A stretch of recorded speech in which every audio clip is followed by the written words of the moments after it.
చూసుకోవాలా. మామూలుగా ఇంటికి తెచ్చుకొని తాగేసేసి మామూలుగా పనిలోకి వెళ్ళిపోయాడండి. ఇప్పుడు కూడా అనారోగ్యంతో ఉండోడు కదా. ఆ రోజునే తాగి వచ్చి గుండెలు పట్టుకొని పీకేసి డొల్లాడిపోయి 2 వాంతులు అయినాయండి. జిగురుగా కళ్ళు కనపడలేదండి. మంచినీళ్ళు ఎత్తుంటే తడుముకున్నాడండి. తడుముకుంటే ఏంటి అలా తడుముకుంటున్నాను ముఖం ఇంకా చూశాను. ఏడ్చాడు, కంగారు పడుకో అని గుండెలు పట్టుకొని కిందకి పైకి రుద్దుకున్నాడండి. జెండుబా రాశానండి. ఇంకా ఎక్కువైపోయిందండి.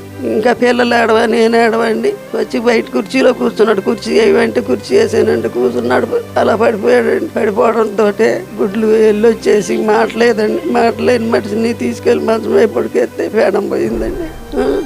ఇంకా ఆర్ఎంపీ డాక్టర్లు కేకెత్తే లేదమ్మా తలకు పట్టేసింది, కళ్ళకు పట్టేసిందమ్మా, లాభలేదు హాస్పిటల్కి అని అన్నాడు.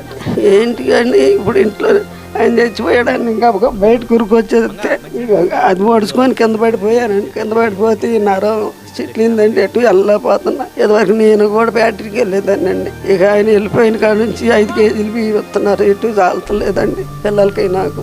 ఇప్పుడు మాకు పోషణ కర్త లేదు, ఏమీ లేదండి.